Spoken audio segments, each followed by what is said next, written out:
Good morning, Radhe Radhe, Har Har Mahadev, સત શ્રી અકાલ, ઓમ મણિ પદ્મે નમઃ।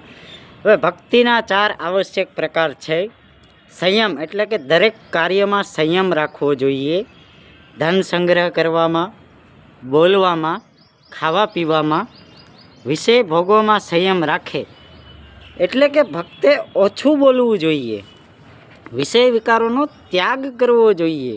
પરમાત્માનું ભજન તથા પરમાત્માની વાણી પ્રવચનોને મનન કરવું ફરજિયાત છે। આવી રીતે સાધના તથા મર્યાદા પાલન કરવાથી મોક્ષ ચોક્કસપણે પ્રાપ્ત થાય છે। માટે જ્ઞાનીને વિશ્વાસ થઈ જાય છે કે માનવ જીવન ફક્ત પરમાત્માની ભક્તિ કરીને જીવનું કલ્યાણ કરાવવાને માટે જ પ્રાપ્ત થયો છે। તેમને આ સમજ પણ હોય છે કે ફક્ત એક પૂર્ણ પરમાત્માની ભક્તિથી મોક્ષ થશે। અન્ય દેવી દેવતાઓની ભક્તિથી જન્મ મરણનો કલેશ નહીં મટે।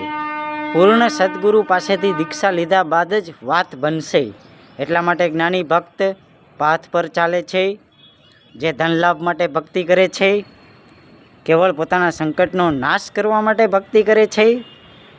જિજ્ઞાસુ પરમાત્માનું જ્ઞાન અધૂરું જ સમજે છે અને વક્તા બનીને મહિમાની ભૂખમાં જીવન નાશ કરી જાય છે।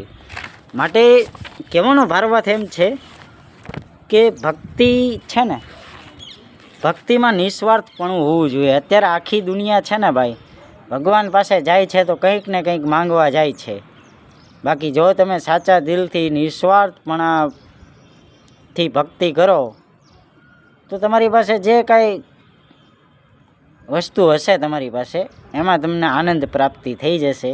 લાઈક કરો, કોમેન્ટ કરો, સબસ્ક્રાઈબ કરો। લલિત પળાયા ઓથેન્ટિક 77777।